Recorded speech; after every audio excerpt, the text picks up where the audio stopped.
Hello and welcome to the Raptors Show on the Sportsnet Radio Network, presented by Coors Light.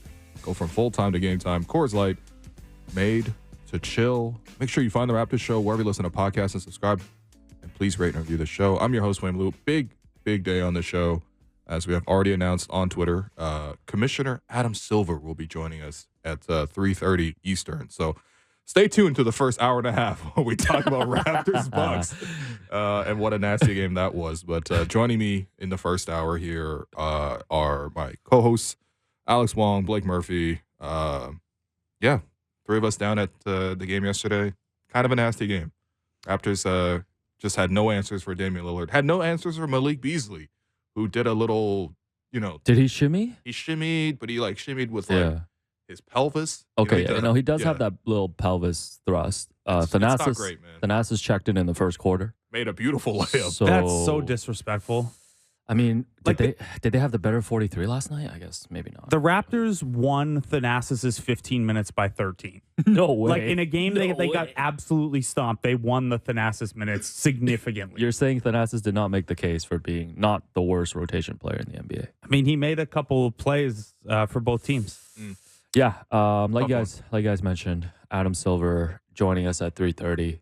Before that, we're gonna go through this game. We got Louis Zatzman joining us. That's right. At 2:30. So also excited for Louis. Not to shade him. Sorry. If you don't love us at Louis Zatzman, you don't deserve us at Adam Silver. Yeah, facts. So, Raptors got blown out. Another slow start yesterday.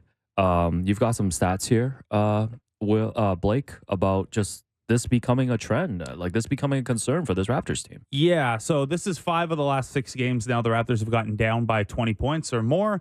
Obviously, they have pulled some of those out, including 2 giant comebacks against the Spurs and the Wizards. But I think we can safely say the way they start games is now an issue. Over these last 6 games, they've lost the first quarter by a total of 41 points. They've lost the first half by a total of 74, and they've been down significantly. They've been down by 9 or more at halftime in 5 of the last 6 games. So this is a pretty consistent thing. We can look at their quarter by quarter net rating or plus minus, however you want to frame it. They're fine overall. They're 20th in the league, 1 game under 500. They're not that far off of being league average, but they are 21st in the first quarter, 25th in the second quarter, 23rd in the third quarter. They're just digging themselves holes and making it up in fourth quarters.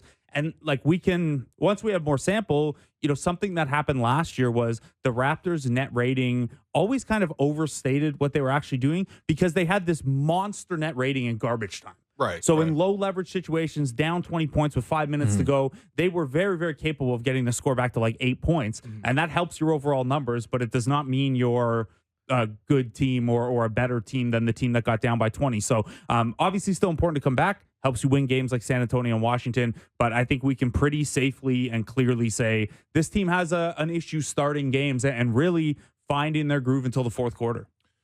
I think what's concerning to me is it's a variety of problems. Certain games, their offense is the issue, and they're not able to generate good looks, or they're not converting these good looks, and that's what's leading them to these slow starts. I thought last night's game was just the Raptors didn't come out prepared to play defense. I mean, the Raptors got out 8-2, and Adrian Griffin called the first time out, and it was looking all right, whatever. And then the Bucks immediately went on an 11-0 run, and the Raptors just had no game plan, it seemed like, for Damian Lillard, who should have been the number 1 point in the game plan. I'm sure he was the number 1 point in the game plan. And the Raptors wanted to double him at the top of the floor. And the amount of times Dame was able to split that trap, drive around that trap, or the trap didn't come in the right angle, weren't sort of, together enough. It was just he just got downhill over and over and over again. That's how he got to his 30-plus points, 16 free throws, 13 assists. He was just breaking down the Raptors defense left, right, and center. And this is the thing that's, to me, the most concerning is, that should be their calling card. And, with all due respect to the Bucks and the players that they have there, that was like playing the Portland Trailblazers last night. And the Raptors have done a really good job in previous years of guarding against Dame. So, real concerning. Blake, what did you see from the breakdowns? Yeah, I mean, look, you just laid it out. I thought Jakob Poeltl had a lot of trouble with the variety and different levels that they set those Dame screens on. Clearly, when Dame got a little bit of the edge, Jakob Poeltl is not going to be able to stay with them stride for stride and kind of keep them to the outside of the paint. That's why you didn't see Jakob Poeltl start the second half. They went with Precious Achiuwa, who is not as good a player overall as Jakob Poeltl, but gives you a little bit more switchability, a little bit more recover ability as well. And it didn't go that much better. Dame just kind of turned into more of a spray guy instead. And, it would have been one thing if Dame was getting logo pull-ups over high screens and killed you that way. He wasn't. I think he hit one of those. But for the other parts, it was stuff that we've seen from Dame and the Bucks. That V screen where the two guys who are screening kind of come together, and then Dame has to pick a side, and then you've got to kind of swirl around the two defenders to get back on him. Like, that stuff is complicated and it's difficult. But when he's surrounded by like Andre Jackson Jr. As a spot up guy, or Marjon Beauchamp off the bench, like, these are things that if you are actually a top 5 defense, those are challenges you should be able to handle, or at least get better at over the course of the game and start to figure things out. So this was statistically like by far the Raptors' worst half-court defensive performance of the season. It's not particularly close, and that includes the Philly games where the score was high and Philly beat them down. The Raptors at least showed some defensive resistance in those, and those were good offensive games instead of terrific offensive games. I don't know, man. And no Giannis in this. Like, I get that it changes what Milwaukee's doing offensively, and it makes it a more Dame-centric offense. And maybe that's just easier to execute for Milwaukee right now because it's a little simpler, and where Giannis fits in it isn't a question. But Giannis is one of the 3 best players in the world. If you drop him back in there, he is going to, add another 20, 30, 40 points in some way. And guess what? You can use him as that screener for Dame and make things even more complicated. So this was pretty disappointing, even if we acknowledge, their best individual defender in OG Anunoby was out. I don't know how much, he would have done a better job, lock and trail on Dame over those screens if the big wasn't able to capably stay with Dame to buy him that extra second. Yeah, I think, talking about the slow starts too, and this might get to the next topic of, Darko deciding to start the second half with Precious instead of Jakob. And Jakob talked about after the game too, kind of owning up to the fact that he was slow to react to what Dame was trying to do out there. But like, I know it's only like 11 games in, and they were missing a couple guys yesterday and stuff. But at what point, and this might not be like Jakob specific, but at what point, when you think about the slow starts and all that stuff, like, are you guys thinking about like potentially making a change to the starting lineup, or like what can be done to actually shake that up? I mean, I don't think you change the starting lineup with Jakob. I actually think that you just need him to play through and play better, because the alternative is starting Precious, and I just don't think that they're comparable right now. I thought Jakob responded well in the fourth quarter to that benching and played really well with Scotty. That was the only highlight of last night's game, was Scotty taking over, and he was great kind of throughout the game. But especially I thought in the fourth quarter, where he was able to, break down the defense, touch the paint, kind of like Dame, but in a different way, obviously, because he's not as quick, but he's much stronger, much bigger, and consistently put pressure on the basket, score over Brook Lopez, find Jakob Poeltl in those pick and rolls. But for the starting group, I think, the questions there is, how do you get, more out of Dennis? I think Dennis has really, fallen back to a much lower level that we saw at the start from the start of the season, right? He started the season really, really well, and you look at the last couple of games. I mean, obviously he was dealing with the injury yesterday. I spoke with him before the game, and I just asked him, like, are you Lou playing? bomb. That's the only bomb, was, are you playing? And he's like, yeah, I'm going to give it a go. So I was like, he obviously was questionable, but he went through the warm-ups, but I didn't think he was at his best. Is he podcasting too much, you think? Yeah, that's exactly what's happening. Just checking. Yeah. But like, is there a way to find more shooting with that group, right? We talked about it even, before the season, and before we sort of figured out what Darko really wanted to do with the group. But the idea was maybe you let Scotty run point for the starting group, and you have Gary in there as another shooter to sort of open it up. Obviously, Gary wasn't available yesterday. But in the case of Jakob just needs to play better. He needs to find his spots better. He even said yesterday after the game, he knows he needs to be better than this, because we're talking about guys, he's like missing layups. He's, not finishing with force around the basket. And then defensively, he's a really, really good defensive center. And I know it's not easy guarding Dame, but there were a lot of mistakes, mental mistakes, in how they were covering him. Yeah, he also has a sky-high turnover rate, which is, sometimes a sign of being snake bitten a little bit. He's always had a pretty high turnover rate for like a lower usage center, but a lot of stuff just like going through his hands or like you said, they're not finishing a layup and stuff like that. So his turnover rate's up near like 16%, which is a lot for a guy not handling the ball a ton and catching it around the rim, albeit in traffic. So yeah, I think, look, when it comes to the starting lineup change, and we can ask Louis about this because I know Louis came away, really, really encouraged by Scotty's game last night. Sabes Folk had a piece at Raptors Republic kind of breaking down some of Scotty's pick and roll usage the last little while. That's gotten up to where per synergy, he's now in the 71st percentile in terms of points per possession when he's scoring out of the pick and roll or passing out of the pick and roll. That's a pretty big step forward. And that would be the thing that would maybe leave you comfortable in getting another shooter in the lineup. But like you said, I think given what the rotation looks like, given what positions you have on the bench, it would maybe be a Dennis move for a Gary or a Grady or whoever it is for a little bit more shooting. Rather it should not than be Grady, to be clear. I'm sorry, man. I mean, yeah, it would have been Gary yesterday. Yeah, it would have been Gary each of the last two games if he were available instead of Otto Porter Jr. and Grady. Like Grady does some nice stuff off the ball to get himself open, but when he catches, he's just like he's a little overmatched executing what he's doing to get open right now. Like he can get open and then everything kind of stops. And that's tough. And he could find easier spots in the second unit. So I think the argument would be, do you put a Gary in over Dennis and Dennis kind of runs a second unit, him and Gary, like that's a more natural, I don't know, Gary's the first sub out and then plays with the bench, and that's a more natural pairing there. What does that do to Malachi? They've started playing Malachi and Dennis together more, so we have a little bit of a look at what that is. Realistically, none of these changes are going to be a perfect fit that fixes everything, so they have to figure out a way to, and Darko was leaning on like the soft skills of things to further starts the game.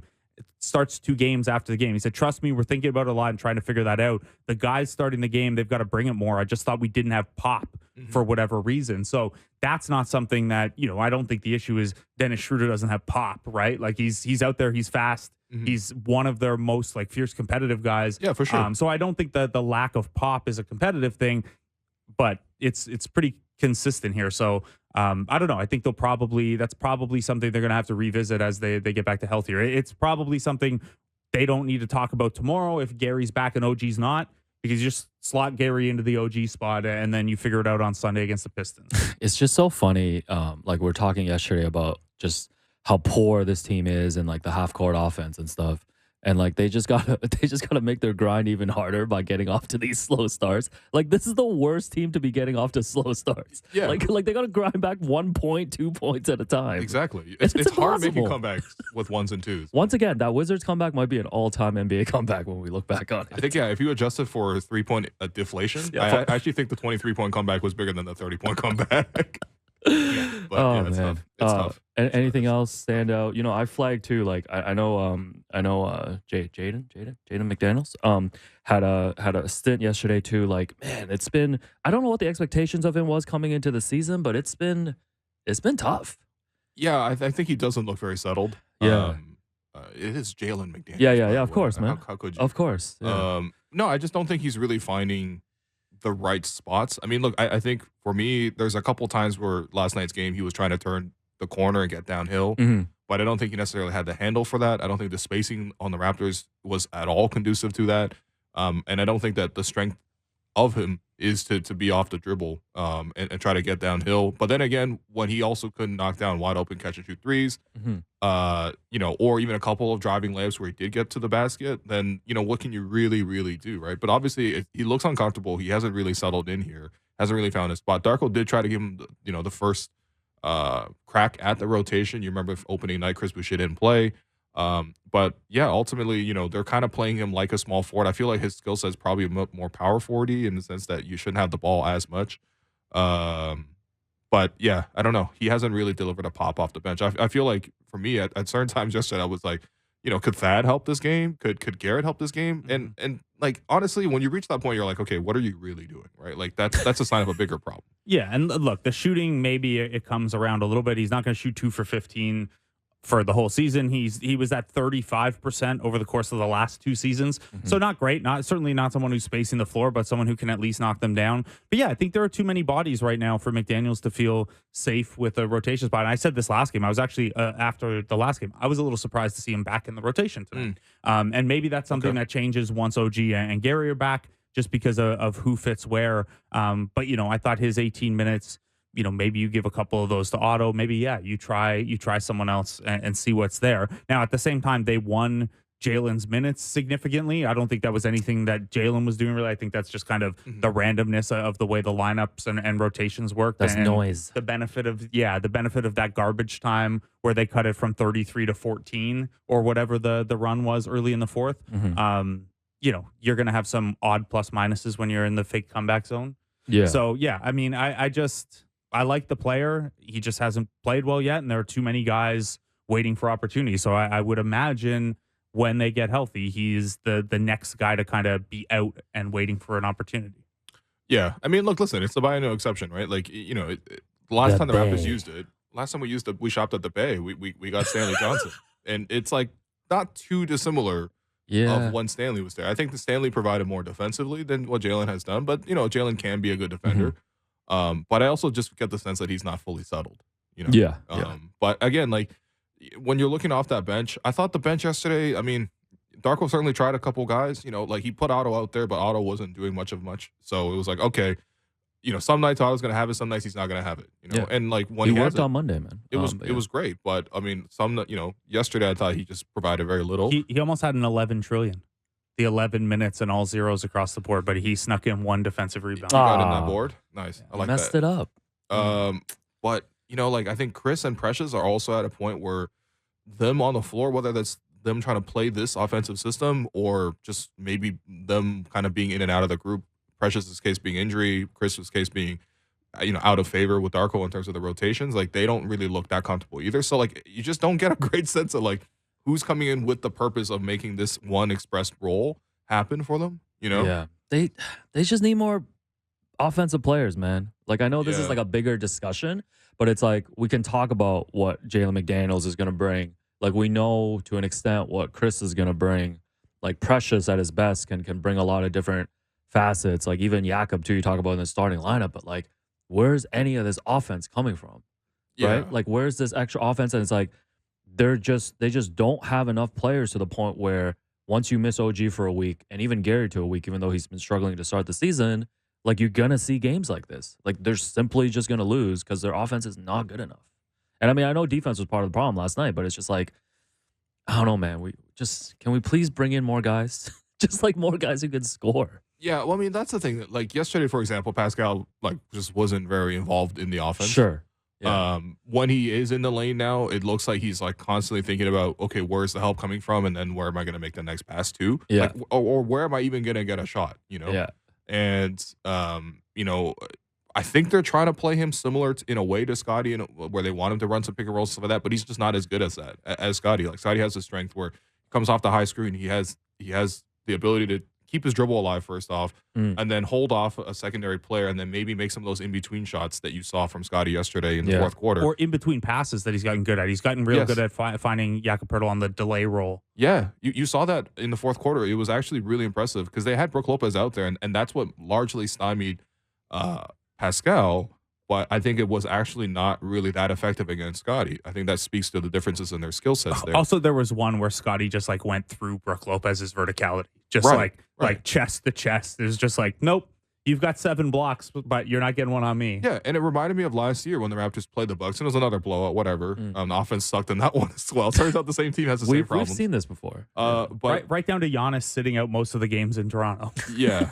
We've also seen that before. We actually have seen him miss a lot. He's missed 5 of the last 9 games against the Raptors. I think we've watched the most Thanasis of like anybody, like in any NBA city. Wow. We're getting a lot of Thanasis. We got 15 minutes. We got rotation minute Thanasis. Yo, when he checked into the first quarter, I couldn't believe it. Yeah. That should have been a technical foul on Adrian Griffin. Yeah. Honestly, that was nasty. But seriously, I just didn't think that Pascal left that kind of impression on the game.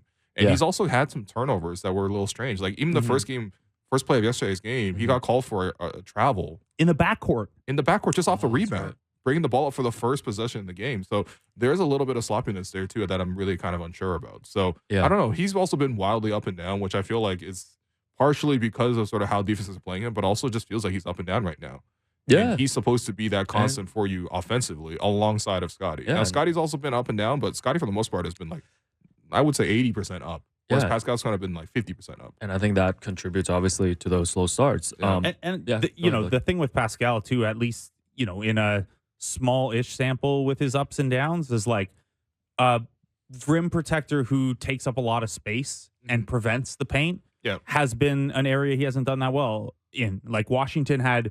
Okay, Gafford back there, he can block shots, but he's not like a plus defender. No. He's just a mistake eraser. Also, they didn't play him during the comeback. Yeah, Dallas was a game where Derek Lively was out, so Maxi Kleba was center for a bunch, and Dwight Powell is not, he's not bigger than Pascal, so he's strong, like more physically stronger than Pascal, but he's not taller, he's not bigger overall. And then you go back and Pascal's third best game was the other Milwaukee game where Brook Lopez got benched for most of the game, and Milwaukee was using these kind of 5-out lineups. So I do think there's a trend of like, if anything, Pascal can find the size mismatches right now, or teams that don't wall off the paint as well and thrive in those. But when it's more of a not more of a half-court game even, but when it's more of a, like, you got to create the advantage rather than hunt a mismatch, he seemed to be less effective with those. Well, he's not taking the mid-range shots at all, I feel like.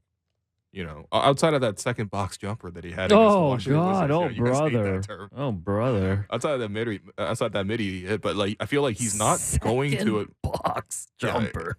Come on, take it up with David. Shouts out David Thorpe. But like, he's not really going to that shot as much. I don't know if that's necessarily just a coaching change. This is the fewest he's used the mid. This is the least. He's used the mid range since the run it back season 2019-2020. So yeah, right. And at least in that season he was hitting threes. Now he's also really in the funk with hitting threes. It just feels like his overall jumper, like across the board, free throws, threes, mid range, like they're just all off at the same time. It's like I don't know. It's awful. It really is. We could not afford for this to happen because it can't just be that he only scores at the basket when the conditions are favorable for him. Yeah, when MJ pushed off on Brian Russell in the finals, was that a second box jumper? That was a mid-range jumper. The second box is the second box of the paint. Oh, okay. I'm gonna find. Let's find the most iconic second box jumper of all time. Okay, we gotta look for that. Yeah. It'll probably be a Dirk one somewhere, right, in that finals run. Yeah, like an off-foot fadeaway type in the second box. Okay, so I listen to True Hoop Pod, so I know exactly what this is. But they explain it in the sense that first box is the restricted area. Okay, inside the paint. Guys, Adam Silver's coming soon. Hang tight. That's the second. Hang tight. That's the second box. Hang tight. We'll get through this. We'll get through this. A long paint jumper. Oh goodness. Yeah, think Anton Jameson. Yeah, I tend to call that floater range. Like you got that outside the restricted area to maybe like 12 or 13 feet. Right. Yeah. Adam Silver, 330. Stay tuned. Keep it locked. 3 highlights before we take the break. Go ahead. So number one, the game ops highlight of the night. Raptors were down 115-98 in the fourth quarter, and Grady Dick hit a 3 to usher confessions. Part 2. Yeah. Thoughts? Again, I'm a huge Usher fan, but hooping to confessions is kind of a lot of Usher. A lot of Usher in the building. Although I feel like they put away real Slim Shady, and you remind me yesterday. Wow. They hit next on the iPod shuffles, were you telling me? Yeah. Next was Marquise Noel in Garbage Time. Yeah, that's nice. Yeah, I like it. Like times. I said with pods with Golden State the other day. I like guys who go in and it's like, look, the score doesn't matter. I'm gonna get mine. I gotta get comfortable. I gotta make sure my NBA.com page doesn't say 0.0 points per game. I respect it. I was really happy for him. I was actually really excited when he checked into the game. Yeah, there are certain moments where I have to like really adjust like my perspective on it because it's like he's driving at 5'7" and Robin Lopez is in the lane at 7 foot plus. And I'm like, oh my God, like this is like, how is this supposed to work? But at the same time, you saw some of the competitiveness and skill, got his hands to a couple of deflections, got a steal, threw it behind the back pass. So appreciate to Marquise, man. That alone got him the 3rd star on last night's pod. I saw that. I was like, oh, don't need to listen to this one. And lastly, there's actually a viral clip that was going around because Grady Dick started yesterday. And, we know friend of the program, Strizzy, does these really cool intros, and people thought he said Big D energy when Grady was introduced, and it was so loud in there it's kind of hard to tell It did turn out he said big energy. Yes. So we yes. just wanted to confirm that. You got and that clear directly from the source? Wong's bomb. I talked to Strizzy about it. And he wants to put it on the record. Well, I mean, yeah. He was gonna come on the show and clear it next week, but I'll clear it for him right now. Okay. Yeah. All right. No, but I think people should just know. Well, anyways. it did go viral. I mean, obviously that's It what went he was viral, then the hinting at. tweet was deleted. Yeah. Well, So it's hard. It's hard. Somebody intervened. It's hard to hear it sometimes on the PA. Yeah. You know. Also, like, you're primed, right? Like, you expect. You're not expecting big. You know Yeah. that What is term. big you know energy? the other term. That's Wembayama and Zach Collins. Yeah. Wow. Yeah, you know the other term. Your brain is just like it's a Yeah, psychological and it's so bias. loud in there because it's got the music going. Yeah, there's like pyrotechnics. And like I think we all thought that was what Strizzy said. yeah. So Well, also yeah. he's trying to make you like he's trying to make that illusion. Otherwise, he wouldn't say big. Yeah. He would come Right. up with some other introduction for. Yeah. Because apparently But when he was trying to pump fake, not shoot the ball. yeah, when Grady scores, they play this drop that I don't know where it's from, Hmm. but it says big energy.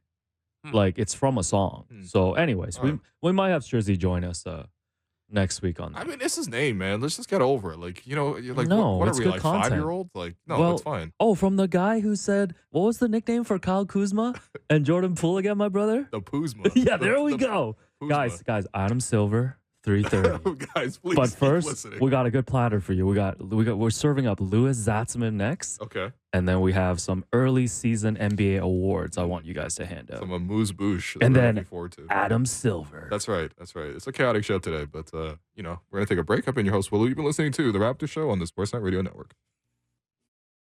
Welcome back to The Raptor Show on the Sportsnet Radio Network. I'm your host, Wim Lou. Continue to be joined by co-host Blake Murphy, and we are going to make this a Raptors Republic 3-on-3 because we have Louis Zatzman joining us. Louis, man, how you doing? I'm wonderful. Howdy, fellas. I'm happy to be here. You're hitting us with a howdy, fellas, and a 905 hat. This is good, and the Yeti Snowball microphone. You know, this is real right. blog boy hours right now. I like it. I'm very cozy. We all have to remember our roots. Yeah, you know what? After we interview Adam Silver in about an hour, we do need to be humbled. So, That's right. Blake. Yeah, we'll have to get pre-humbled here, I guess, a little bit. What better way to humble Raptor show than to talk about the Bucks side of last night's game? Louis, you are at Raptors Republic. We do want to talk to you about a bunch of Raptor stuff, but you also write for Bucks.com, so you know this team pretty intimately. What you saw last night with that Damian Lillard-centric offense without Giannis Antetokounmpo in the lineup, man, what do you make of that? Why haven't they quite been able to find that gear when Dame and Giannis are together yet? Yeah, I think a lot of it has to do with personality, in that the Bucks have players who are almost too willing to let their teammates try to find their legs. You know, it's a similar thing to when the Cavaliers first got Kevin Love, Kyrie Irving, LeBron James, and LeBron had to be like, don't fit out, fit in to Kevin Love. I think the Bucks are experiencing a similar thing with Dame and Giannis both trying to get the other going. Whereas what they need right now is both players to be assertive and get themselves going, which is how the pairing will work best. When Dame is going, that'll open things up for Giannis and vice versa. And they haven't really been able to assert themselves with both on the court, which I think is shown in a lot of the numbers as well as the film. You know, Chris Middleton has been insanely successful because he loves to sort of run things, take pull-up jumpers. He's not really thinking about context. He's just hooping out there. That's always been his game. And we saw that when, you know, Lillard was out, Giannis went back to his incredible dominant ways. When Giannis is out, Dame just put up a 37-point, 14-assist game. They're both still as talented as they've ever been. And I think the top end is there. They're just not finding ways to make life easier for each other yet. So I don't think anything in that game is things they couldn't do with Giannis on the floor as well. Maybe the spacing's a little different, but Giannis is a good screener, obviously a huge roll threat or even a pop threat, not for the 3-point, but because he can just go right into another action. So, you know, maybe the Raptors didn't anticipate Giannis missing that game and their defensive scheming was a little different, but you had 48 minutes to figure it out. You have a lot of experience playing against Damian Lillard, who kind of plays in a unique style that you should have locked in, once you see it. What did you make of the Raptors' inability to guard against those Dame pick and rolls? And even, until the fourth, when Dame was only on the floor for like 30 seconds, really couldn't find that defensive gear at all. Yeah, I think we're seeing Jakob Poeltl be stretched a little beyond what he's at his best doing. And so Toronto had him pretty high last night against Damian Lillard, who is one of the best pick and roll operators in NBA history. And if he gets a step on anyone, no one's catching up to him. He's so good at, keeping that burst to the rim, finishing on the move, just decelerating his arm, but keeping his body moving so that just no one has a chance to catch up. And at the same time, he's going to get that step on you because he's such a ridiculous pull-up shooter. And so the only way that people have been able to stop Lillard, historically, is that sort of lock and trail defense. Switches, he just eats up. Blitzes, he eats up if you just get it out of his hands. Teammates just are so successful. And if you have a good rear view contester, you can at least funnel him into the mid-range and keep that big in the paint, able to contest so he can't get past him. Toronto didn't do that. Schroeder, for all of his stickiness, just isn't that great rear view contester. And of course, lifting Poeltl too high didn't keep him between Lillard and the paint. A lot of that is just because OG Anunoby wasn't playing. Anunoby is just so defensively dominant. Among his many, many, many skills, phenomenal rear view contester. And so I think having him available would have given Toronto maybe the ability to keep everyone else in his best role, which they couldn't really do with Anunoby out. That's a really good point, because from just watching it over and over again, it was just like he just kept eluding whatever the Raptors defensively were trying to do. And I think it made the Raptors look even more disorganized than they were. But I also think execution-wise, it just, even if that's what the idea of the Raptors wanted to do, which was to blitz or to show Jakob that high, I mean, it's still a bad sign that he's driving around you. There were plays yesterday where he drove by like all 5 Raptors defenders and got a layup uncontested. So, I don't know. It's always hard to sort of say this because you're not in the minds of the players. You're not in the coaching staff or anything like that. But sometimes I watch it and I'm like, it is a bit of a focus and execution issue. Like when they say attention to detail, last night there was not attention to detail defensively. Especially early in the game. Yeah. Yeah. I mean, I'm talking about sort of the macro level X's and O's. People just weren't rotating, right? Guys were late or going to the wrong spots. Malik Beasley, who is pretty much just an elite shooter, had just open shots. Mm-hmm. That's not because OG Anunoby was missing. That's a whole lot of other bad stuff, right? Absolutely, as you say, there's a lot more going on than just missing Anunoby. Yeah. On the Bucks defensive side of things, so Brook Lopez had 7 blocks and was overall very dominant. Some of that was the Raptors made some bad choices. I thought Grady driving into Brook Lopez, you're gonna have to learn, rookie. That's not what you do against him. But very, very different than when the Raptors saw Milwaukee the first time around. In that game, Brook Lopez played, I think, 17 minutes and was actually taken off the floor at times to improve the defense, which I thought was just like the most absurd thing to do to somebody who is clearly so good at a very, very specific skill defensively. What do you think that says about sort of what Milwaukee has changed defensively so early on in the season?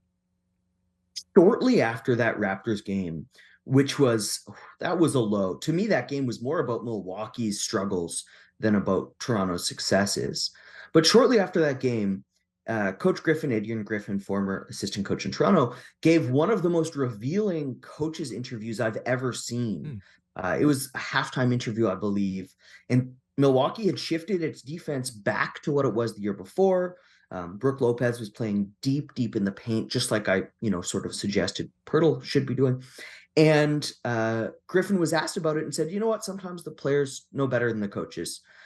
So it seems like he had asked them to stretch themselves beyond what was comfortable, tried to institute that sort of manic Nick Nursian defensive activity where you're putting yourself in rotation intentionally. And the players didn't want that. They scaled back. They let Lopez stay in deep drop. They asked Damian Lillard to contest from behind, which he has more comfort doing, playing alongside Nurkic for so long in Portland. And it worked. It's been phenomenal for them. Their defense has really turned around. It's been fits and starts, obviously, but I think their defense is back to a much stronger foundation than it was since they've made those changes. I was really impressed with Griffin's ability to say, you know what, it's been 5 or 6 games. Obviously, whatever principles I'm trying to instill aren't fully there yet. It always takes time. But the guys want something and I need to listen to them. It's hard for new coaches to do that. It's very difficult, but a lack of ego and a willingness to listen has really fixed some of Milwaukee's struggles. Not all, of course, but Toronto caught Milwaukee the first time in free fall. And the second game, they caught them really trying to redeem what had been just a disastrous performance the first time. So a couple things really contributing to Milwaukee's shifts. And yeah, the Raptors did help them out by just playing a Raptor-y offense. That was one of 7 games now on the season where the Raptors half-court offense was 15th percentile or worse around the league this year. That is 7 times in 11 games. That is not great. It's been especially an issue early in games, Louis. 5 times in the last 6 games, the Raptors have gotten down at least 20. A couple of those they were able to come back in. They do have this monster net rating in the fourth quarter because of their ability to, whether real comeback or fake comeback, not lay down toward the end. Darko Rajakovic was asked about it last night and didn't have an immediate solution for what is ailing the Raptors at the beginning of games. Do you have an inkling or a perspective on why you think the Raptors have, routinely now been down big at halftime? Yeah, Toronto doesn't have a margin of error. They have no shooting. And when they're going to succeed, it comes from tight window passing, tight window drives. It's just hard. And finding that stuff really requires getting your legs underneath you. There's a reason why people say you have to see the ball go in the basket first, right? Get started with a free throw or a layup to sort of make the basket wider and get yourself going. If you zoom that out to a team-wide perspective, Toronto doesn't have the ability to get itself going. It just needs time to see where those lanes are going to come, where those passing windows will exist. And during that time, other teams are just teeing up three-pointers. Modernity has not yet come to Toronto's offense, right? 10 years ago, this Raptors offense would be thriving. They'd be succeeding at exactly what everyone else was succeeding in. The NBA is not what it was 10 years ago, right? X's and O's are different. The skill set, by and large, has massively evolved. Toronto's hasn't. And while it's finding what works in games and adjusting to how defenders will play them, other teams are just putting points on the board. Toronto needs easier ways to figure things out and a stronger foundation upon which they can rely while they're figuring things out. Yeah, I mean, it is sometimes very simplistic to say this, but when you watch not just opposing teams who play against the Raptors, but like entirely different games not involving the Raptors, something's like, I've been watching a lot of Sixers versus Pacers. Have been playing each other, 2 great games recently.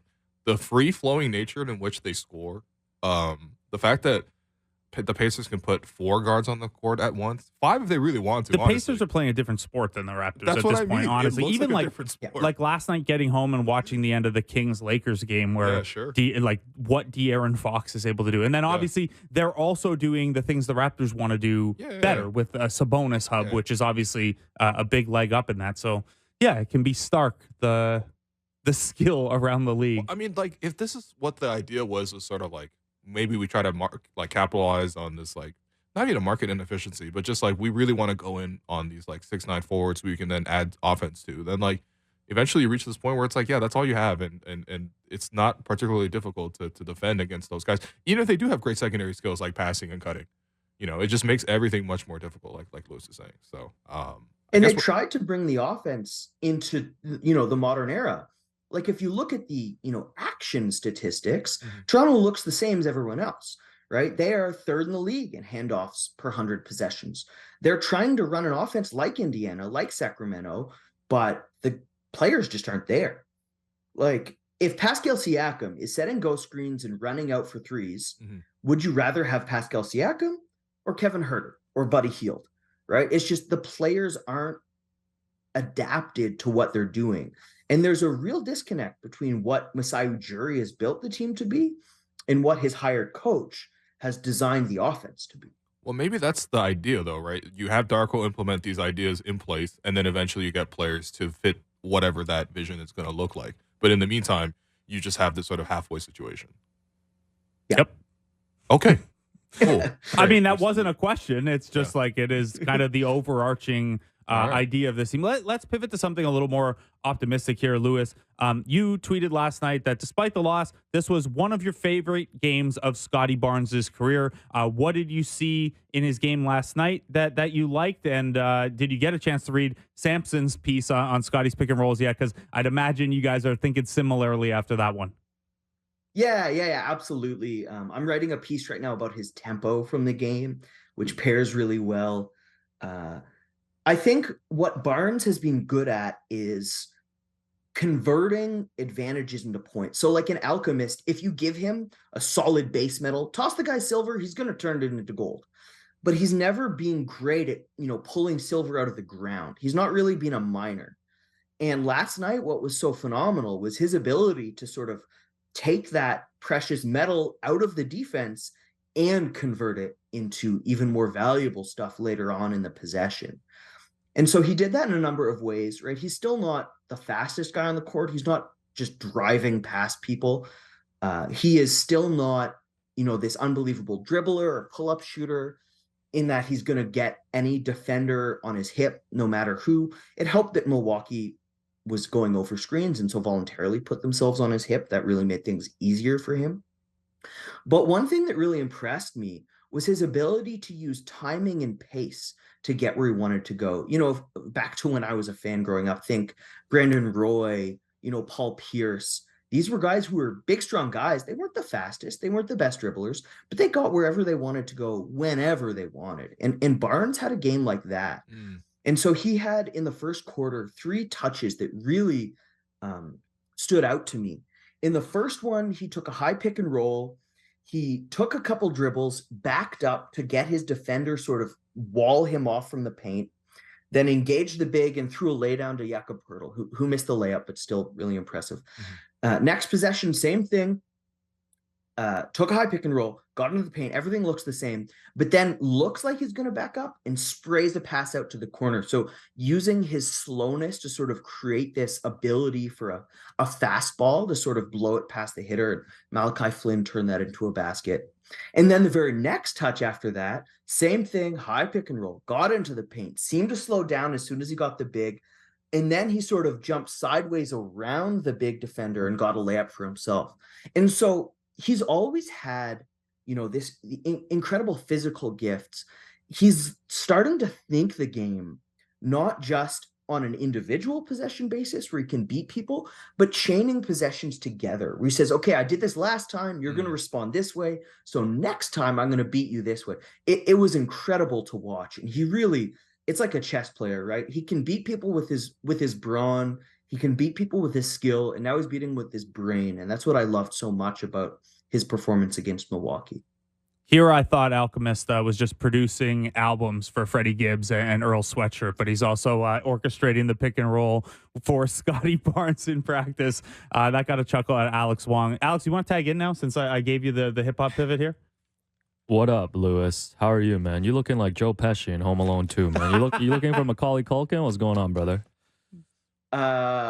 I don't know if that's kind or unkind, but good to hear from you, brother. Yeah, you know I love you, Louis. So got a quick game to play with you.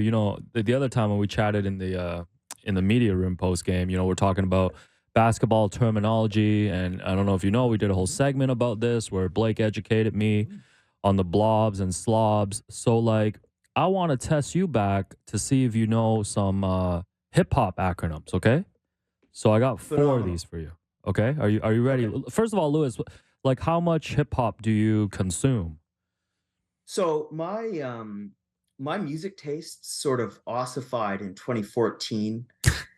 So I don't listen to a ton of new music, but I used to listen to a lot of hip hop, I love Mos Def and MF Doom and some of the older guys. So I'm not sure if this will fit into my wheelhouse, but definitely enjoy a lot of hip hop. Yeah, All right. Ossified. I think I heard him on howtohiphop.com back in the day. I don't really know what he's rapping these Is that days. the area that's being gentrified downtown Ossington? Okay, first one, easy one for you. Okay, Cream. This is from Wu-Tang. Cash rules everything around me, of course. Oh, there you go. There you go. Easy. Okay, next one. This one was submitted by Blake Murphy. LL Cool J. What does LL Cool J stand for? Oh. So the LL stands for something, and then cool, and then the J stands for something. Wow. I mean, obviously, I know LL Cool J. I actually have no idea what any You of want that a stands lifeline? for. Didn't even know it stood for things. Yeah, let's get a me neither, lifeline. actually. I thought that was just a stage name. Okay, cool. This is Blake, good any education for chance both you of us. can give a hint of any sorts? Not without giving it away. Yeah. He's good with it's how It's women Riz-related. feel about him. He's yeah. good. He's good with a certain demographic. It's how It's women feel Riz-related. about him. Yeah. I'm even just educated. Let me know. You know, Okay. I just created this segment because I want to see you flustered because you all smart all the time. Ladies love Cool James. That's LL Cool J. I'm not gonna lie, that makes me appreciate LL Cool J a little less. By the way, everybody, Adam Silver at 3:30. Oh man, are you kidding me? All right, next up, I got to give credit to Blake for this as well because I only learned about this recently. So there's a rapper called NBA Youngboy, and NBA stands for something. Louis, what does NBA and NBA Youngboy stand for? MBA. N as just in the like basketball just league. like the National Basketball Association. N, NBA. okay. If you don't know this, you so don't I know hope who. you're gonna put Adam Silver in the same questions, right? This is his segment. If- He's if- answering. if we time got allows. tough questions for Adam Silver. Don't worry. Yeah. It won't be along this line, Okay. though. NBA. Yeah. I have to guess the National Basketball Association. So you know what? I'm not even gonna make fun of you for that because before Blake told me, I legit thought that was just an NBA reference of NBA Youngboy. Actually, it Okay. stands for Never Broke Again. Never broke again. the key to- Never would have guessed that. The key to hip hop acronyms is it's either about women or it's about money. Like all three of them so far have checked that box. Last one Okay. for you. This is like high level. Yeah, no way I was getting this one without seeing it. If you get this, man, like I will give you $1 million. Ja Rule. Ja Rule stands for something. It's an acronym. It's an acronym. Yeah, put the screen on. I'll make sure you're not Googling either. Yeah. All six letters are an acronym. My hands are right here. I can't. Yeah. All 6 letters are an This guy acronym. throwing his hands up. Yeah. Okay, so James, we've established James J is for James. No, Um, it's not. Yeah. Okay, well, I'm gonna need to know then. What is it? No, I'm just gonna tell you. So his name is Jeffrey Atkins. Okay, Ja Rule's real name. Sorry, it's so funny. So man. Ja Rule stands for Jeffrey Atkins represents unconditional love existence. That's Ja Rule. Yeah. Damn, that was my other guess. I thought James. It's okay. Wow. Do you know DMX? DMX stands for something. I thought you said 4 questions. What is this? This is a bonus. This is like when teams get 5 fouls and they're in the bonus. Yeah. DMX. Darkman X. Okay, so yeah, Rough Riders. Like I know these. You know the people. LOX stands for something? The LOX is living off experience. Damn, this is his Yeah. version of knowing Darko, knowing the LeBron statistics. This is Mike Carmelo. knowing Raptor, Carmelo. Regularized, This is adjusted, the same plus as our- minus. Yeah. media room conversation, but ours was in private. This is even a hot mic. This is on air. I'm making sure, man. Adam Silver probably tapped in right now. My bad showing him this. Making sure Adam Silver knows Louis Zatzman not a hip hop knower. This is Good to what know. All No, right. Louis, man, I appreciate you. Appreciate you for always being a good time. This is our best interview today, I'm telling you. I got one, baby. I'm taking that one to the bank. Here you I go. love that. Louis Zatzman, Raptors Republic. Read, listen to all his work, man. It's genuinely like one of the smartest dudes in the game, period. So. Yeah, absolutely.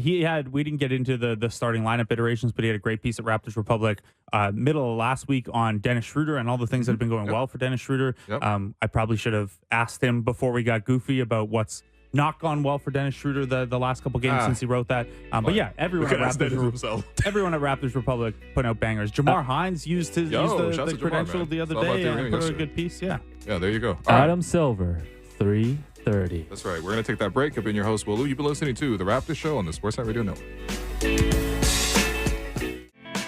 Welcome back to The Raptors Show on the Sportsnet Radio Network. I'm your host, Will Lou. I'm joined for segment 3 by my fellow co-hosts, Alex Wong and Blake Murphy. Big shouts to Big Z, Louis Zatzman, for coming on the program. Noted hip-hop not knower. I also did not know any of that. He knows his stuff. He just, like you said, he locked it in like a decade ago. And He was a little snake bit, you know. We gave him that Ja Rule. Who's supposed to know that Ja Rule stands Can for? we just ask that Ja acronym. Rule question to like literally every single guest that comes on this year? I think only Gary Trent Sr. is going to get that one. He actually might get that one. He's going to. Yeah. But speaking of which, we should get Gary Trent Sr. back on the show. But anyway, time now. Time Between now. the Lines, brought to you by Bet Rivers. Take a chance. No Raptors action tonight. Only 2 games in the NBA, actually. The usual Thursday doubleheader and 2 3-point games. The Heat are -3 against the Nets. The Nets will not have Ben Simmons or Cam Thomas. No Tyler Hero for Miami. And then Thunder are 3-point favorites at the Warriors because no Steph, no Draymond. yeah. Draymond suspended 5 games. Yeah. I don't think we've talked about that yet. The longest suspension under Adam Silver for something on court. Okay, because I was gonna say Donald Sterling. No, there are That's a longer. lifetime. There are like longer drug. Okay. Off intimate court, partner everything violence. off court. Okay. Right. Bobby Portis got, I think, 8 for breaking Nikola Mirotic's face, but Yeah. that was like a inter-team thing In practice, And I type, don't remember if that was a team suspension or a league Yeah. suspension or what. But yeah, this is the longest suspension for an on-court incident under Silver. Little surprised by the. I know we discussed the repeat offender, all the stuff with Draymond yesterday. Still a little surprised they came down with the 5 games. I mean, listen, when you can put together a 2-minute highlight reel Yeah. of just Draymond doing physical acts of violence in the game of basketball, Yeah, like it fair. reaches a certain point. That's all. No, that's you know? fair. That's fair. Yeah, honestly, like first off, the Heat are playing really well. They're on, I believe, a 6-game win streak, The and toughest. you know what? meanest. The only person who believed in the Heat when we did our little preseason preview was me. Now, was I horribly wrong about the Memphis Grizzlies? Yeah, absolutely. Wow, you believed in the team that made the finals last year? No, but Let's you guys give were him all the you guys chain. were all down. You guys like, oh, they didn't get Dame. Well, no, man, they just find ways to win. No, they didn't get Dame. Like, Yeah, okay, yeah, yeah. but that's fine. It looked that prediction looked good for a second. They started 1-4. Blake, I want you to, get my back here. Who have the Heat beat in this win streak, man? Like, I want to know. They beat the Lakers. Yeah, that's okay. Yeah, Lakers they are beat them okay. by 1. The Hawks have played pretty well, Yeah, so we'll give them the Hawks. Hawks are okay. And then Hornets, Spurs, Mid-off. Grizzlies, Wizards. mid off. So they've won 6 They're mid offs. playing the Nets tonight. Okay. I think I'm gonna pick the Heat is what I'm trying to say. Okay, I'll Taking pick. a random victory lap on the Heat one month into the season. I'm gonna take the Nets, man, just so you lose. Oh, okay, all right. Yeah, name 2 Nets players, man. Damn. Ben Simmons and Cam Thomas. The losses for the Heat actually look really good too. They lost road games at Boston, at Minnesota, at Milwaukee. No, we're not doing Heat. I know, No, I we're not know. doing this. Listen. We're And not they doing lost this. to the Nets. The This Nets is- are their other loss. Blake, you know how this is. We're down on the Heat the whole season, and then we Yeah. apologize in May. Yeah. Like that has to be Yeah, the you're natural right. rhythm. of And the things. Nets beat the Heat by 4 last time, and they'll now be missing the 4 points Ben Simmons gave them. So God. big drop off there. So Will, you're on the Heat. What about Thunder at Warriors with no Steph, no Draymond? I mean, You're down with the pods. yeah. Shouts to Brandon Pajemski. Yeah. Just gonna reveal that his father was in my DMs nonstop at the time of the draft. Really? Yes. Lou Bomb, once again, hang tight. Adam Silver, 3:30. Yeah, that's right. You want to hear about insights about the NBA, but Hang we're gonna tell you tight. insights Hang about tight, everybody. Brandon Pajemski. No, shouts to his dad. His dad was so the story was that Brandon had worked out with the Raptors. Oh, you're really telling us? Okay. And he was just sort of like, looking for updates in terms of like which way his son could potentially go. I mean, look, listen, it's his son in the draft. Obviously he wants to get as much that's information fair. as possible. Yeah. But I was That's- actually very happy for him when he got drafted with the Warriors. He was really excited as well. Yeah. Didn't expect him to play this much so early, but at the same time, you don't have Steph, you don't have Draymond. It's pretty special circumstances. Yeah. Yeah, I mean, look, I don't know. The Warriors got a lot of problems right now. Yeah. Got a lot of problems right now. And obviously, we can't translate too directly from one meeting between teams to the next. Mhm. Games are different, things happen. But with Steph and Draymond and with no Shea, last time these teams met, Golden State squeaked out a 2-point victory. That was okay. with Steph and Draymond and with no Shea. Yep. Huh. Yeah, Okay. that was the Steph at the buzzer, and then Draymond fully goaltended the shot. But then the NBA was like, it didn't change the trajectory of the ball, so it's still a basket. You know what? Draymond's been involved in every single in-season tournament classic so far. Like, you know what? Draymond single-handedly giving up the rating. We didn't need to paint the courts, man. This is an interesting one. Two teams that are in the same in-season pool, but they've already got their in-season game out of the way. Wow. Is the intensity still as high? Wow. Okay, because of that, I'm going to take the Warriors. Yeah. Okay, all right. I'm going to take the Warriors. Yeah, I don't know. I think I'm going to take the Thunder. Just for my guy. They have really good advantages against the Warriors, and they gave them hell. Yeah, even with Steph and Draymond. I like the Warriors, just for my guy Andy Liu. That you was don't just mistakenly become great. That was Draymond, and that was Between the Lines, brought to you by Bet Rivers. Take a chance. All right, guys, 324 hard out on this segment. That's Just going to tell you guys that, on air. That's fine. Adam Silver coming up in 25. We've never promoted anything as much as this. No, but Blake, this is like when Monday Night Raw would have like a big match at the end of the 2 hours, and like you would just tease it over and over again, right? And unlike them, we don't have the 5-minute overrun on cable, where if they go long, they always had like a 5-minute cushion because like some replay of the Replacements starring Keanu Reeves was up next. If I tell you how hard it is to fight for extra 5 minutes here, no, don't you worry. guys would never understand. I'm pretty sure our program director Dan Tillman will step in and allow for Adam Silver to have one more answer if needed. I want Silver. By the way, what is Adam Silver's WWE comp? Oh man, can we do this after he comes on? These feel like topics we have plenty of days to do. Fine. The answer is Jack Tunney, but we'll do that in more detail later. There's plenty of post-Silver era of this show that we can do. So guys, all right. We had a guest who couldn't make it today. So instead, quick pivot around the NBA quickly here. Blake, great segment yesterday with the nice noise, kind of early season trends. Figured I'd piggyback off that and wanted to get you guys to hand out some quick early season awards about 10 games into the season. And we're going to dedicate these awards to some of our favorite songs from Raptors Game Ops. So the first one is the Usher Confessions Award.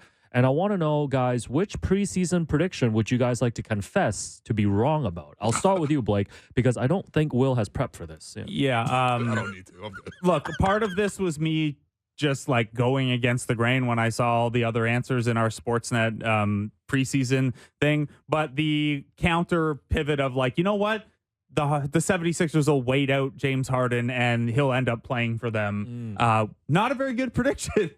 Not very good. I thought there was a chance of it. I also, I did doubt the Miami Heat's ability to be a very good regular season team. We obviously never doubt the Heat come playoff time. But getting there, I didn't think would be quite this smooth. Haywood Highsmith is awesome. Haywood Highsmith is awesome. Really good Adam defensive Silver. player. They found another when they one. get Jamal Cain going. Adam Drew Silver, Smith, 330, he pops up guys. on the box score every day. We're talking Haywood Highsmith and pods. That's right. Yeah. Okay, Will, what's your confession about a preseason prediction? Are you just going to say the Grizzlies for all of these? This by far is the hardest thing I've had to do to tell you that the Memphis Grizzlies are actually bad. I'm sorry. I'm sorry, guys. I'm sorry. Obviously, Steven Adams getting injured, literally on the eve of the season is a huge thing for them. But I think offensively, they just look really disorganized.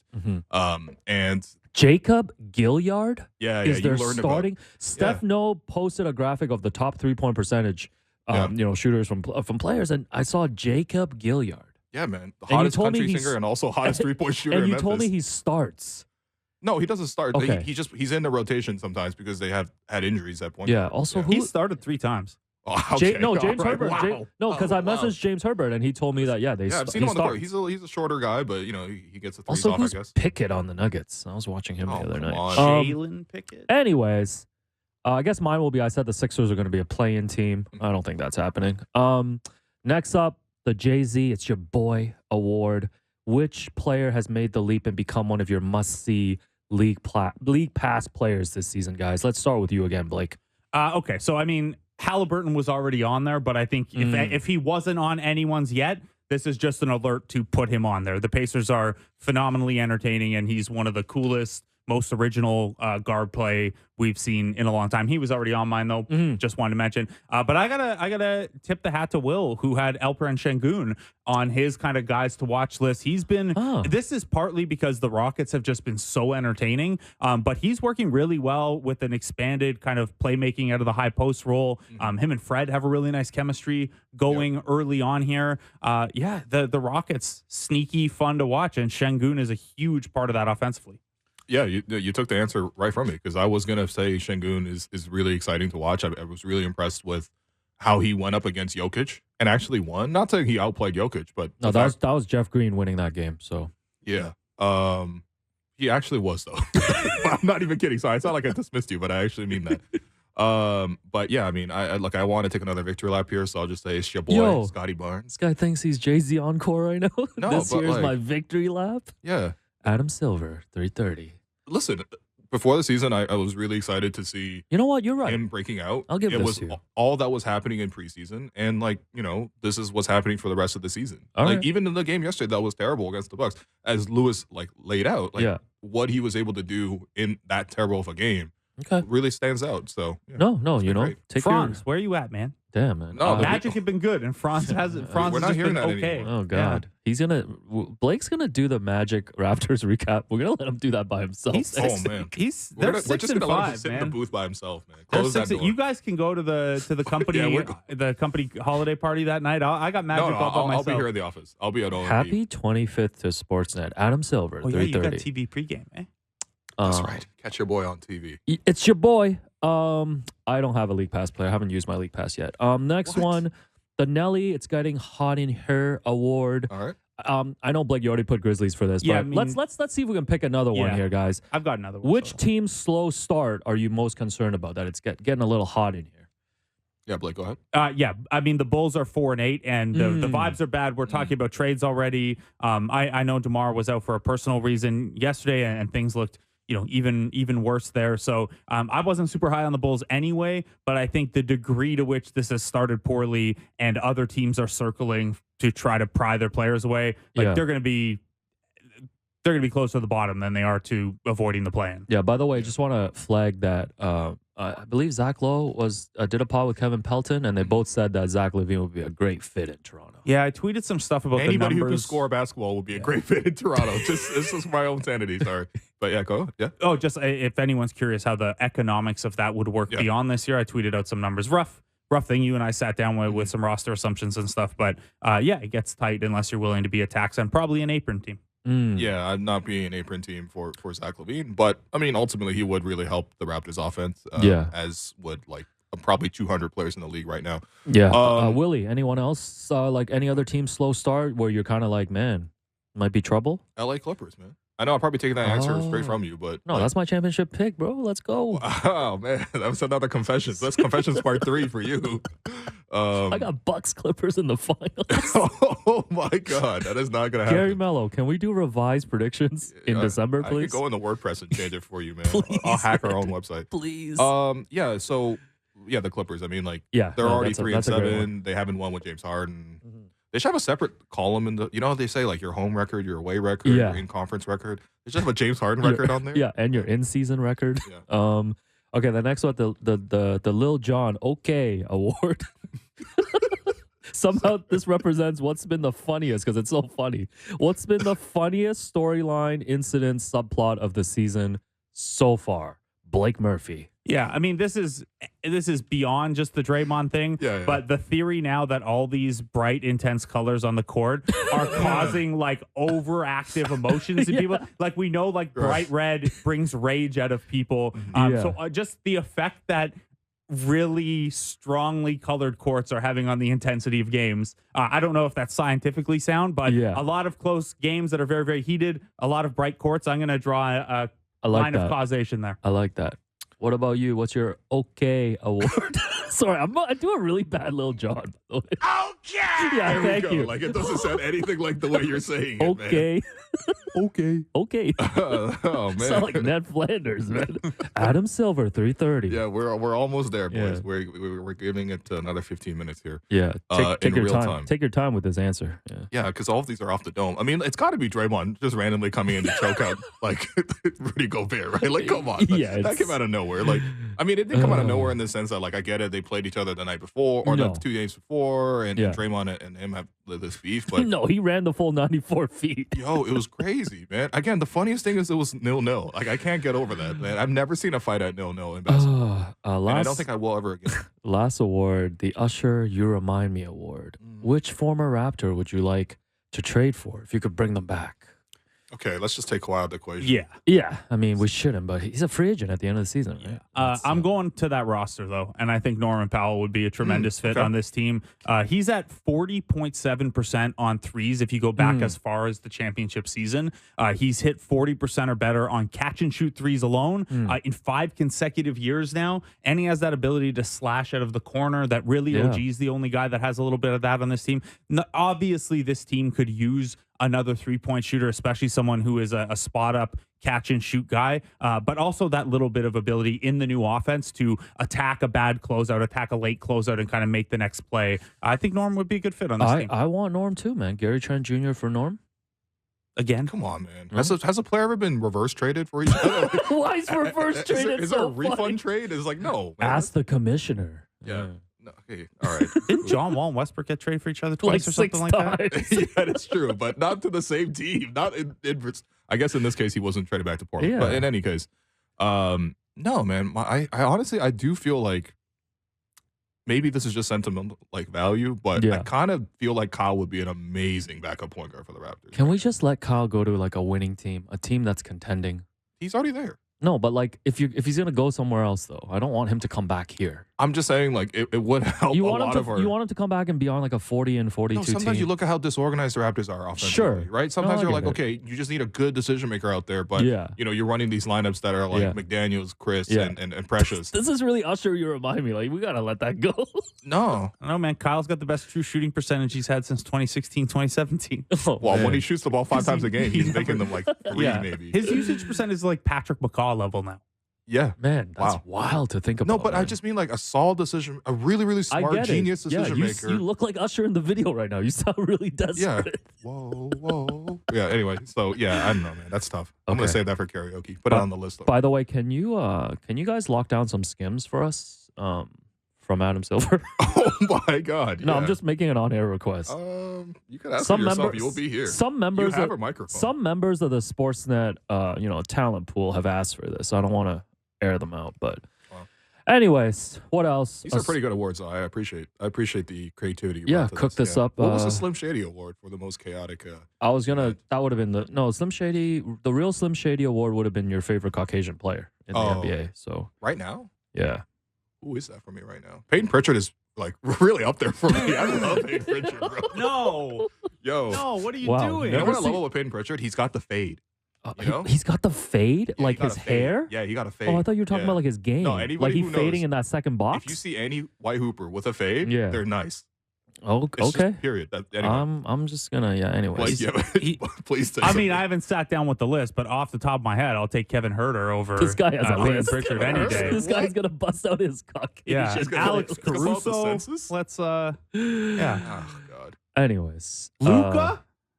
Oh yeah. Okay, fine. Yeah, how do we go to Pritchard right away? Yeah, Jokic. In my mind, he's the number one. Kind of weird. Kind of weird. Do you just all NBA guys don't count? Do you just have the Celtics on your mind? It's my blog boy kind of. Adam we're Silver, looking ahead to the matchup. 12 minutes. Wow. The Slim Shady Award. I didn't even have this on here. He made me make it up on the spot. Sorry. Okay. Maybe I'll just stick on Slim Shady in general. Okay. Again, if Mike Bass has his TV on right now in Adam Silver's office, please turn it off, okay? Don't let him know what's happening. Hop on that Zoom link right now. The Kid Miro and Carmelo Anthony are launching a new podcast called 7 p.m. in Brooklyn. They should have called it Stay Marrow. Oh, yo, that's hard. Yeah. Hard. Which celeb / media personality plus current or former NBA player would you like to see come together and have a pod? Wow, you guys really didn't read the rundown today. Again, I didn't think we'd get this far in the segment. Like, I don't know. This is more a question for you than what is your answer? I can't make the questions and answer them. I guess I could. I didn't really think about this either. Sorry, guys. All right, so Action Bronson would be a really nice half. What about Will Lou? Well, this breaks the NBA player. Why am I involved in this, man? Will Lou and Action Bronson. And you can call it 2 a.m. on the Amalfi Coast. We don't have that kind of vibe. I'm not going to lie to you, man. I'm not chill enough to talk to Action Bronson. You don't think so? No. Are you like doubting your social skills? I mean, I hope you're ready for the commish. I'm ready for the commish, but but you're not ready for Bronson? No, I think there's just got to be a level of like unseriousness. You know what I mean? Like, Yeah. you know, like a lot of lateral Why are you thinking. looking at me whenever you say No, unserious? you would man? actually have a great pod with Action Bronson. I'm not even kidding. Yeah, maybe we There's can make- different depths. Yeah, no, there's different depths of this man. Looking at it right now, you're wearing a Zara jacket, but you got an original. Hey, 95 there's no piece. tag on this. We don't know if it's Zara. Yeah. Things that add character. Yeah, that's what Zara adds character. And then the Raptor sweater and his own hat. Yeah, So- I do. And have he got a mine. haircut, but he put it underneath a hat so that no one could see this haircut. Like, you got depth, man. Yo, Adam, Hard. trade you 2 prehistoric hats for 1 Skims package. Kendrick Perkins of ESPN listed his top 5 guards in the East. Let's hear your thoughts on this. Number Peyton 1. Pritchard. Number 1. I want Pritchard. That's that. No. That was my Iguodala move. Number 1, Tyrese Maxey. Number 2, Tyrese Halliburton. Number 3, Tyrese. Number 3, Drew Holiday. Number 4, DeJounte Murray. And number 5, Jimmy Butler. Is this not a chaotic list? Yeah, it's chaotic and like the order, whatever. But like off the top of my head, Donovan Mitchell not being in there is That's ridiculous. pretty That's actually pretty ridiculous. tough. Yeah. Jalen Brunson not in that list? But Maxey is number 1? How you guys feel about that? Not yet. For what he's done this season? Yeah. If it's for what he's done this season, then yeah, I agree with that. Yeah, first Also, 10 Dame not on that list? Yeah. It's a Oh, tough yeah. list. What's It's a tough going on list. here? I don't Did- know. Why did Jimmy Butler just sneak in there? Did Perk watch just it? turn on? Did Perk just turn on 5 league pass games one evening? That's probably 5 more than he's turned on. Oh no. Wow, Yeah. All right, I mean, guys. you know, it's a list. I Yeah. think people can disagree with the list. All right. No. But yeah, This is for arguments. I have a sake. question for you guys. We're Mm. going to talk to Adam Silver after the break, and we're going to talk to him about the in-season tournament because Yep. that's the topic going on here. The Toronto Raptors are the only team not to play an in-season tournament game yet. They will play one on Friday when they host the Boston Celtics. Group C, by the way, Celtics are 1-0, Nets are 2-1, Bulls and Magic both 0-1. Must win tomorrow. Must win. I'm not even kidding. Like you need to win the group. This is not like in Champions League when you can sneak in as the second team. I don't know what that No. means. Yeah, you need to win the group. So Yeah. if you don't beat the Celtics, who are unlikely to lose to the other teams, Yeah.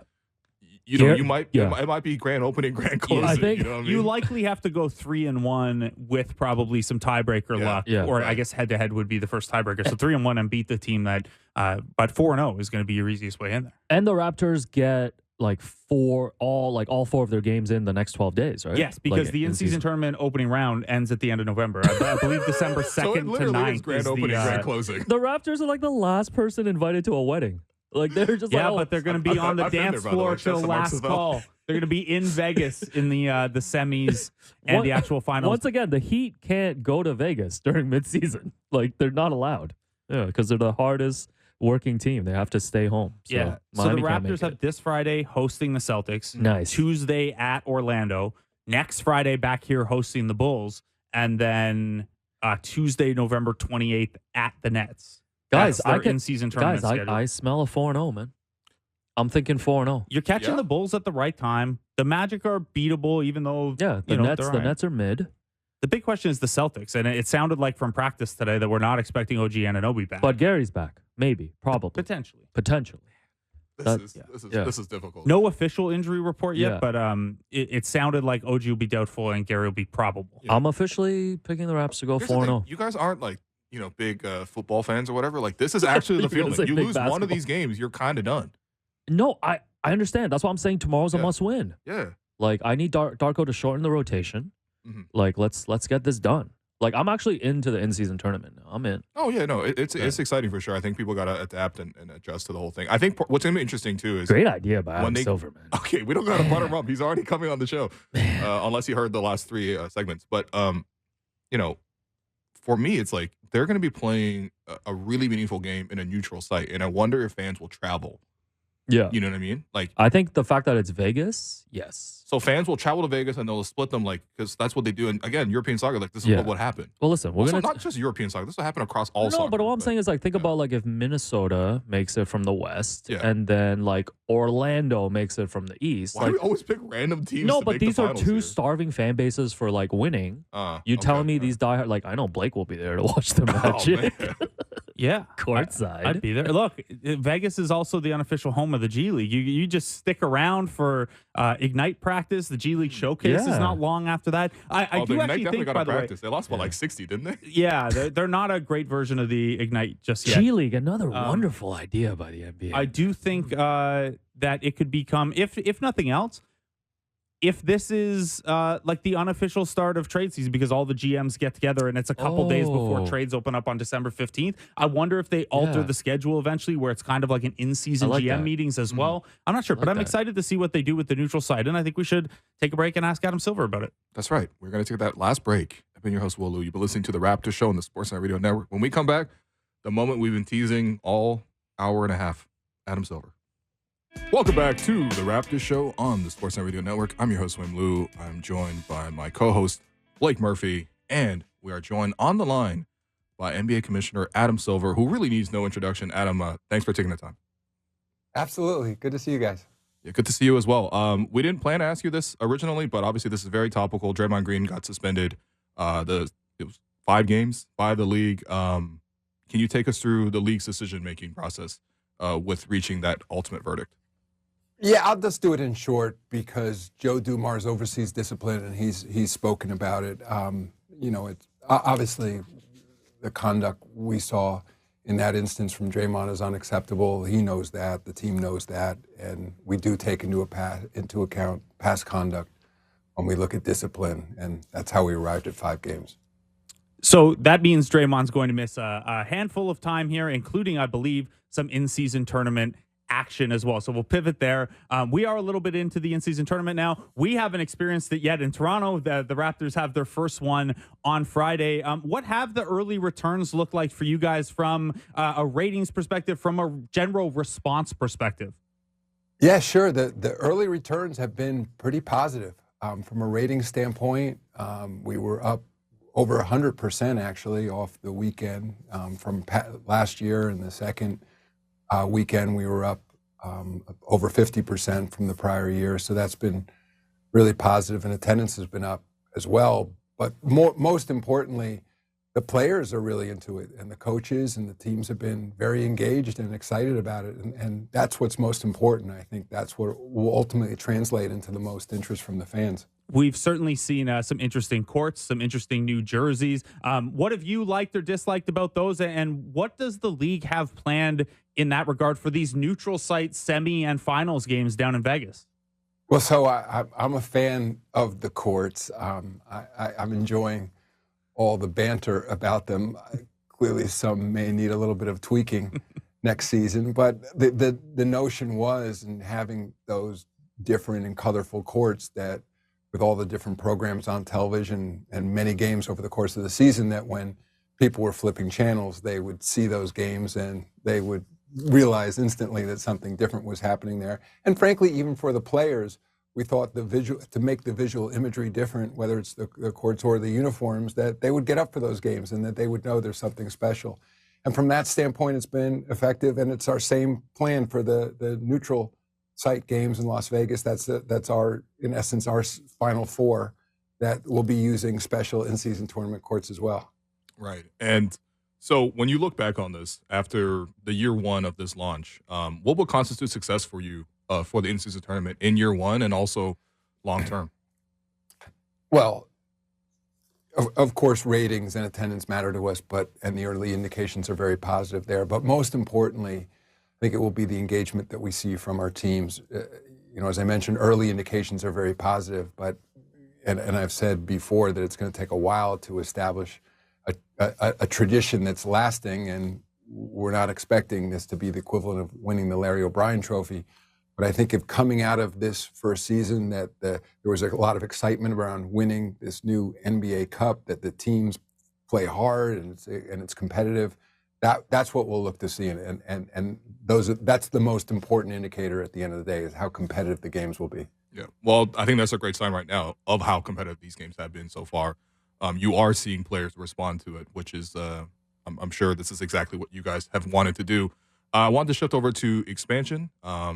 You had mentioned Vancouver, Mexico City, and Montreal as possible expansion cities, in addition, obviously, to many U.S. cities as well. From the Canadian side, obviously, we're really curious to see how the league views the viability of Vancouver and Montreal specifically. Well, what I think I said, I was talking about cities that have expressed interest in having an NBA franchise. There are no active expansion discussions going on at the league right now. And what I also said in that interview was that the Raptors have done a great job becoming Canada's team. Of course, we used to have a team in Vancouver, but once they left the market, I think the Raptors really stepped up, and it's amazing what's happened in terms of NBA basketball over the course of the existence of that franchise, to the point now where outside of the United States, the largest number of players come from Canada. I think it's 26 right now, Canadian players in the NBA. So I think that's part of a great indicator of how much fan interest has grown and developed since the Raptors came to Canada. Having said that, and this is what I was referencing the other night, we have heard from other markets, including Vancouver and Montreal, about their desire to have a team. I think at some point the league will turn back to expansion, but it's not an active discussion we're having right now. Can I ask you just about the nature of sort of those approaches from Vancouver and Montreal? Like, are there ownership situations sort of ready to go and making this push, or are there more sort of cursory conversations at this point? They're cursory largely because the league has told interested groups, whether in Vancouver or Montreal or any city for that matter, that we're not ready to engage right now. So other than letters I've received, occasional calls, public officials, in various cities, we've studiously avoided taking that next step because we wanted to be fair to everyone involved. And at the point we're ready to address expansion, we want to have a fair and open process so that anybody who is interested has the opportunity to apply and understands the rules of the road. Adam, at the risk of undercutting the Vancouver and Montreal cases that we would like to see here, and this doesn't have to be expansion related. This can be about the viability of the market for TV growth as well. But you guys recently had an NBA game in Mexico City. The Capitanes obviously play there in the G League. How has the NBA's step into the Mexico City and larger Mexican market gone? That's gone extraordinarily well. Also, I mean, we've played more games in Mexico City and in Mexico than any country outside of the United States and Canada. I think it was something like our 32nd game in Mexico. That was a regular season game you're referencing from last week. I was there, sold out arena, tremendous interest. You referenced also that we have a G League team down in Mexico City. One of the things I said when I was down there is that we're certainly not ready to bring an NBA team to Mexico City presently, but that our G League is growing. And I see an opportunity potentially to have more G League teams in Mexico and in Latin America, for that matter, is to continue to create interest. And we also have an NBA academy in Mexico City, recognizing that developing young players in Mexico, ultimately for the NBA and the WNBA, would have a huge impact on fan interest. But so far, millions of fans down in Mexico and Latin America, and they love their basketball there as well. Speaks my language as a G League guy, so that's good to hear. Adam, this is a bit of a different tone in this question, but I know Charles Barkley brought it up with you recently and began this conversation about intimate partner violence or domestic violence at the national level, and that continues to be a story as Miles Bridges is set to return for the Hornets on Friday. I know he did a media availability earlier today. Now, I know there are like legal components to this as well and process components, but how do you guys as a league try to manage the message that maybe Bridges coming back while something else is still being investigated fully, the message that can send to other players, to fans, and, the lack of a consistent standard for penalties in these cases, I imagine has been a difficulty for you guys in the union. But how do you manage that, especially at a time where Bridges is coming back here? Sure, a few things. From my standpoint, I believe we have been consistent in that we're applying the same principles to every case. I mean, no fact pattern is exactly alike, and I think that everybody's entitled to due process and a fair system, regardless of whether they're in a union or not. In this case, these players are represented by a strong union, and that's a collectively bargained process. But unless you're intimately into the facts of each case, you have to understand that the result is based on, going an investigation and a very deep understanding. At least the best we're in a position to do so, to understand exactly what happened. And in terms of new allegations, just put yourself in that player's shoes or anybody in which there's an allegation. I think everybody's entitled to due process, and everybody's entitled to a fair hearing. So to the extent there's other things that we're looking at, that's an independent investigation, and until there are findings there, it would be unfair to punish a player or anyone under those circumstances. It's we believe in the rule of law in this league, and we believe in due process. Does the league feel in this case that there is, I mean, due process is something that should be afforded to everybody for sure. But I think part of that is also contrition, and part of that is sort of changes in behavior. In this case, is do you, as the league, do they see that from instances like Miles Bridges, for example? Well, yes, in deciding on any appropriate discipline, contrition, the player's reaction to the incidents, of course, is important. But once again, I don't want to prejudge any other allegations that have been made against him. That's why there are investigations. That's why there is a process in place. For sure. On a different subject, I wanted to ask you, what is the league's stance on protests in and around NBA games? Because, we've seen that you have the benefit of a really active and really engaged player base that's willing to share their platform and extend them towards different causes. How is the league sort of ensuring that players are supported when they choose to use their platforms to support the causes that they feel passionate about? One of the ways we can ensure that the players are supported is to talk directly to them about it, and for me to express support for players who use their platform to talk about issues that are important to them. And there's a long track record, and it precedes certainly me as commissioner, in which players have used their voices to speak out on important issues. We do talk to them about parameters for that type of speech or activity, more along the lines of being respectful, not content restrictions, but, well, I should say content restrictions if it came to hate speech, but that's generally not where we are. It's just time, place, and manner restrictions, what should happen on the court, for example, as opposed to what a player may choose to do at a press conference or on social media. And I think we've worked really well with our players and the Players Association on finding those standards. Occasionally there are issues that, again, similar to the last question you asked me, these become very fact-specific. But I think we've worked through it in a very successful way, and I think that NBA players have deservedly strong reputations for being important change makers in society. Right. Okay.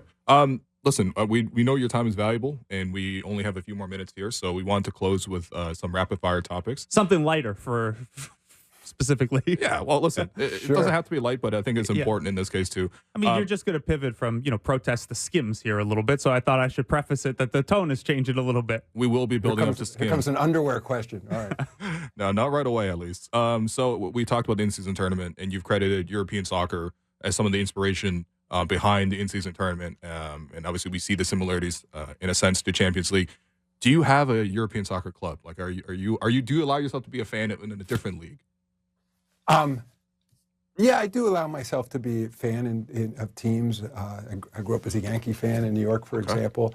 In English soccer, the Kroenke family are the majority owners of Arsenal. Of course, they're the principal owners of the Denver Nuggets. So I've been to several Arsenal games over the years. I'm a fan of that organization, just the way that the traditions around that team. But, I've been to FC Barcelona games, Real Madrid games over the years. So I'm generally a fan of how those leagues are operated and how and the deep traditions and fandoms that those clubs have developed. All right. Put it on the headline. Adam Silver is a gooner. This is great. I want to ask you about this too, because it happens, I think, with a lot of NBA players and even others around the league. But do you have a burner account? Do not obviously expose what that account is, but do you have a burner account just to keep track of what's being said generally across social media? So the only account that I post any content on is an Instagram account that anyone can look up. It's at Adam Silver NBA. Okay. It's a great plug. It's also a great way to not entirely answer the question, because he just said that's the only one he posts from. So, there's some legalese there. Yeah. And then I guess the last one, Blake, you wanted to ask the Skims partnership, so please go ahead. That was you. That was your note in there. I guess, the reaction to that has obviously been a little bit fun, but also there's a large woman fan base, and Skims is not necessarily just for women as well. How fun has that been for you to put together? And can we actually use the product? Like, is there a hookup here?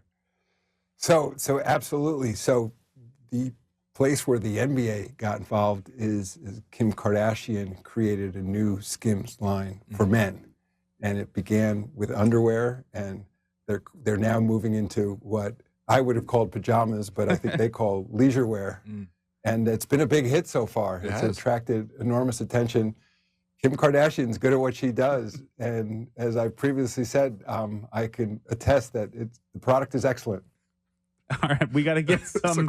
We got to get some up in review. Canada here. Yeah. All right, Commissioner. We've taken up a lot of your time, so we appreciate you being open and transparent with what we had to ask you. And yeah, we'll hope to see you back in Toronto sometime. When was the last time you were in Toronto, by the way? Last time I was in Toronto was late last season. Oh, okay. I was up there for a game with Larry Tannenbaum and Masai Ujiri. I went to the game with them. You got a great organization there. Right. Yeah. Okay. Well, maybe we'll see you in Vegas for the in-season tournament finals. We'll see how that goes starting Friday too. Right. There you go. I'll be there. All right. Thank you, Adam. Yep. Thanks, guys. All right. That was NBA Commissioner Adam Silver. I'm not gonna lie. I was never more nervous for an interview than this one. That's yeah. It is what it is. It's the commissioner of the sport. Like it doesn't. There isn't a higher. Like certainly there are probably some former players or even current players that would give some nerves. But like I think the last time I ran into that situation on the basketball side was like running into Steve Nash in like a non-media setting even. Okay. And I was like, oh man, I've interviewed lots of basketball players, but not Steve Nash. So I get it. Yeah. Well, while we wait to get Alex's mic. I'm back, boys. Oh, there we go. Yeah. Sorry, we don't have to get that follow-up question. Skimmy Butler over here. Great interview. Mike Bass, I'll be following up with you personally for the Skims. But yeah, it was cool, man. How'd you guys feel about speaking with the commish? I know you guys were just chatting about the nerves. Yeah, I mean, look, listen, we knew about the fact that this interview was on the table earlier this week. So, we've spent a lot of time just, thinking about the questions, trying to phrase them correctly. Goodbye to everyone who's turning it off now. That's fine, man. That's fine. It's fine. We got 8 more minutes. We got Louis Zatzman again coming up. I wish, honestly. Louis killed it. But yeah, I just wanted to make sure that we had hit on, obviously, the subjects that were really topical for sure here in the local market in terms of the expansion. And so it is, I guess, to me, it was a little disappointing hearing that I guess there's not that much actual progress. It's just sort of like... It's just interest. There's a line. There's a queue. You know what I mean? There's a queue outside, and I guess some Canadian cities are in that queue. So let me ask you guys your opinion on this. So obviously we would all like for Canada to have another team. For sure. The Vancouver market has some challenges, but it was done kind of dirty the first time around. Montreal has always been a very basketball hungry market.